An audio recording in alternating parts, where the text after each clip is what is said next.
I've been with Emilio for nearly 3 years, and we've shared an apartment for the last 15 months. I thought things were good, solid even, until my 21st birthday, when everything detonated in my face. I'm the kind of person who loves birthdays. The vibe, the cake, the tiny surprises. Emilio knew this. In our first 2 years together, he always made my birthday feel special. Not extravagant, but thoughtful. This year, turning 21 felt big. I dropped hints, maybe a weekend getaway, maybe dinner somewhere nicer than our usual takeout haunts. Emilio acted like he had something planned, kept saying he had a really special surprise. Then the week before my birthday, he started acting off, jumping at his phone, taking calls outside, even when it rained. I told myself I was being paranoid. 2 days before the big day, I borrowed his laptop to order some stuff. Harmless, until I saw a tab open to a jewelry store. There was an appointment confirmation for custom ring sizing. My heart raced. Against better judgment,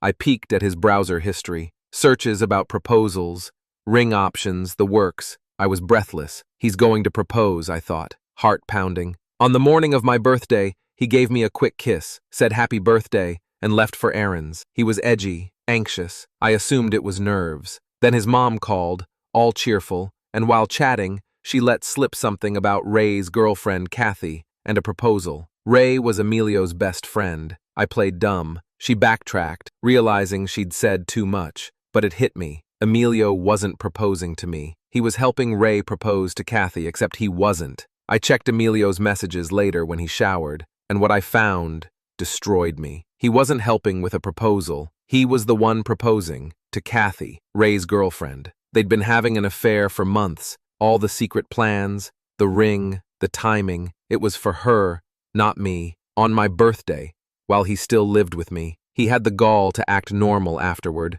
said to get dressed for a surprise. I played along, smiling while dying inside. When he left again, I grabbed my keys. I knew where he'd go, Riverview Park. I remembered Kathy gushing about it on Instagram, how she loved the bridge there. It was raining when I got there. I walked around, soaked, heart in my throat. Then I heard her laugh, that fake, over-the-top one, and there they were, by the sculpture. He was in the hoodie I bought him. She wore a white dress, now muddy at the hem. He held the ring box. I walked straight up, no plan, just fury. So this is the big surprise, I said. Kathy froze. Emilio looked annoyed, like I was the problem. He tried a week. What are you doing here? And I just went off. I laid it all out. His mom spilling the beans, the ring, the texts, everything. Kathy tried to say I was mistaken. Emilio kept glancing around like he wanted to vanish. I didn't scream. I was cold, clear, precise. When Kathy cried and accused me of ruining the moment, I told her the only thing ruined was her fantasy. People stared. Emilio tried to physically move me aside. I shoved him back. Then Ray showed up. He looked confused, then horrified. I told him straight. Your best friend and your girlfriend are together. They were about to get engaged on my birthday. He didn't believe me, so I showed him the texts. Kathy lunged for my phone, but I dodged her. Ray turned to Emilio and asked if it was true.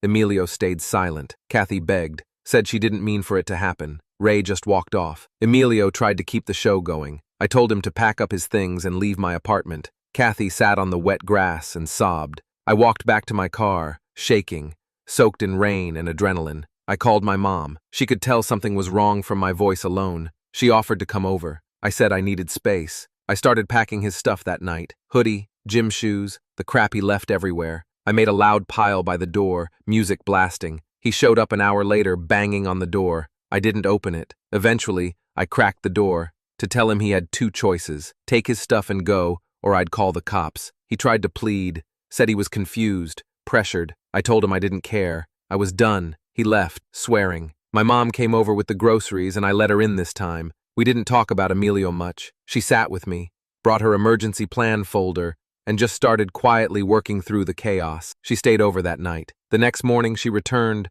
ready to tackle the mess. She started sorting what was mine versus what was his, muttering about serial numbers and receipts. She was in crisis mode, but it helped. Then there was a knock. Not the loud pounding from before, but a hesitant, almost embarrassed tap. I checked. Emilio and his mom. My stomach dropped. My mom motioned for me to let them in. I hesitated, then opened the door slightly. They stepped in like they owned the place.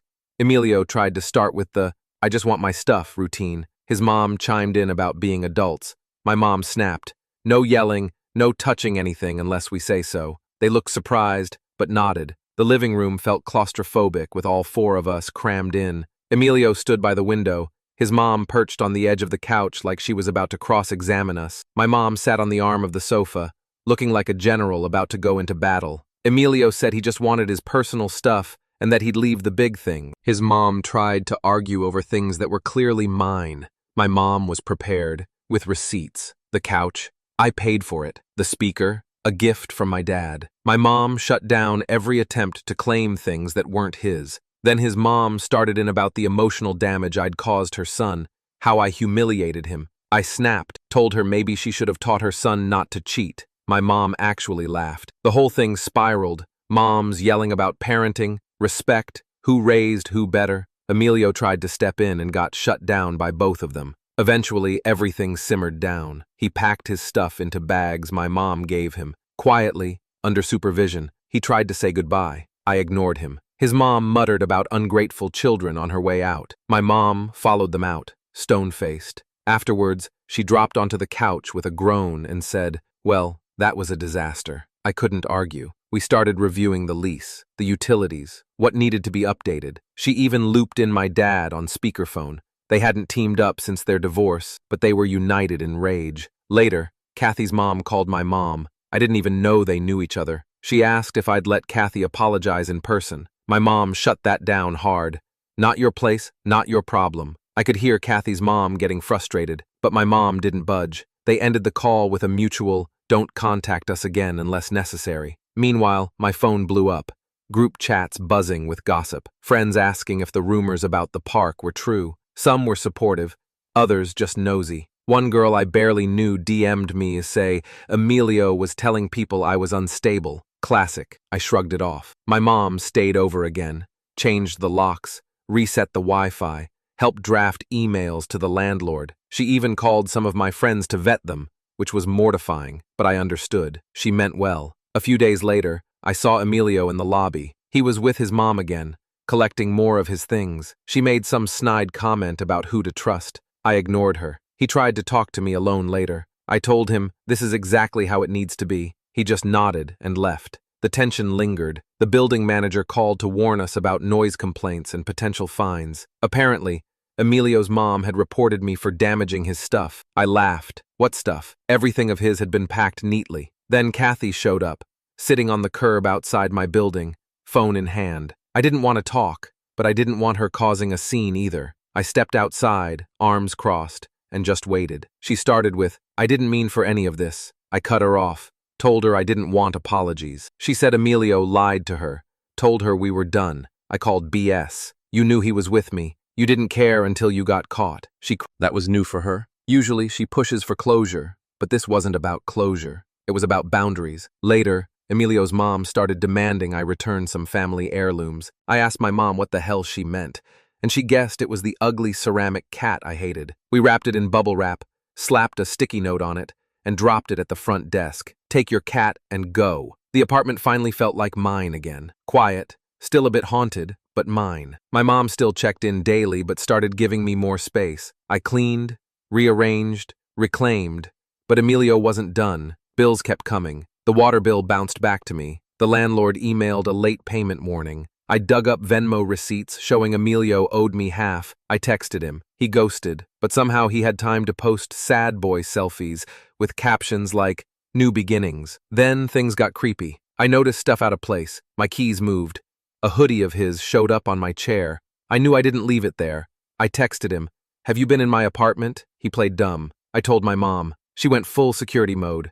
Insisted I let her do a sweep. We tested windows, changed passwords, added door alarms. Overkill? Maybe, but I appreciated her fire. Emilio's mom started guilt-tripping me in texts. Stuff like, "You've made this harder than it needs to be. He's hurting." I showed my mom. She said, "Block her. You don't owe her kindness." And I did. Then the landlord called. Emilio filed a complaint, said I was withholding property. The beanbag chair, the $10 socks, I couldn't believe it. The landlord scheduled a walkthrough. He brought a clipboard, poked around, asked about scratches on the door, scratches that were there when we moved in. He told me Emilio's mom had been calling him non-stop. I wanted to melt into the floor from secondhand embarrassment. My mom ended up calling her, told her if she kept it up, we'd get a restraining order. Emilio's mom hung up and sent me a text. "Can't believe you're letting your mother ruin his life." I replied, maybe Emilio should have thought of that before ruining mine. The final bomb? A message from Kathy out of nowhere. Said she wanted to meet,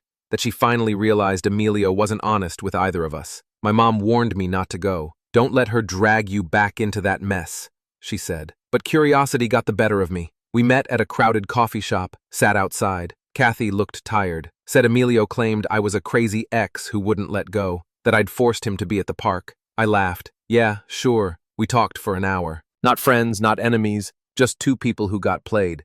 She admitted she'd been ashamed, afraid of me even. I told her that was fine, but I hoped she knew Emilio would never be the guy she thought he was. She said she was moving back in with her parents. We didn't hug, no forgiveness, just closure. The next day, chaos resumed. Emilio and his mom came back to my building, banging on my door. I'd already dropped his last box at the front desk. I yelled that out the window. They screamed that I was being petty. My neighbor stepped out and told them to shut it, or she'd call the cops. Emilio's mom called her a nosy old bat. She's 40 and walks dogs for a living. I closed the window and called the building manager. He warned them off, filed a report. The day I found my mailbox scratched up, I knew it was Emilio. I filed another report, texted him, "Try anything else and I'm calling the police." His response? 3 middle finger emojis. My mom got even more involved.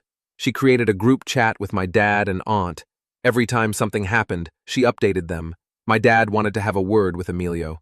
I told him not to. My aunt offered to let me crash at her place if I needed to disappear for a bit. Then Emilio's mom went full cartoon villain and sent a certified letter, threatening legal action over family heirlooms. My mom laughed, let her sue for a beanbag, but it made me paranoid. I took photos of everything, documented what I had, emailed myself a backup. Then, another twist. The landlord called again. Emilio refused to pay his half of last month's rent, claimed he never lived here, said I forged his signature on the lease renewal. I was livid. I dug up the original lease, all the old texts, the Venmo payments, sent it all to the landlord. He was sympathetic, but warned me that if Emilio didn't pay, the balance was on me, unless I took him to small claims court. My mom offered to cover it, but I refused. This was about principle now. I sent Emilio one final message. "Pay your half, or I'll see you in court." He replied with a thumbs down and blocked me. The landlord said I could pay the balance to avoid further issues and pursue reimbursement later. I agreed, just wanted the drama to end. He also put a note in Emilio's file. "Future landlords will see this," he said. Small win. Then my mom, being my mom, called Emilio's mom and warned her if they didn't stop the harassment, she'd go public. Nothing dramatic, just a thorough recounting to every mutual friend and family member they had. She said she'd include the cheating, the harassment, and the attempted gaslighting. Emilio's mom freaked out, accused us of ruining her reputation. My mom's only response? Actions have consequences. Then she hung up. 1 week later, I got an Instagram password reset notification. Then another. I locked everything down, changed every password, enabled 2FA. Was it Emilio? I can't prove it. But who else? My mom suggested I take a break from social media altogether. For once, I listened. It felt freeing. No more doom scrolling, no more updates about people who betrayed me. Meanwhile, the chaos finally started dying down. Emilio and his mom stopped coming around. The lease was officially updated with only my name on it. I had the apartment to myself. Kathy moved back home. Ray ghosted everyone. Fair. The group chat quieted. The drama pickers left. The real ones stayed. My mom, having completed her mission, shifted focus to planning a family trip. "You need a reset," she said, and maybe she's right. I saw Emilio's mom at the grocery store once. She glared at me like I'd ruined her life. I didn't say anything, just walked right past. It's weird how something can consume your entire life, and then one day, it's just over. Not neatly, not with closure, but with silence. Do I think Emilio will ever take accountability? No. Do I care anymore? Not really. I've got my place back, my people, my peace. And if I ever end up in another relationship, I'll trust my gut harder, love myself more, and never underestimate the power of a furious mother with a folder labeled Emergency Plan. Thanks for reading, Reddit. If you're ever in a breakup war zone, take this advice. Change the locks, keep the receipts, and never, ever underestimate yourself.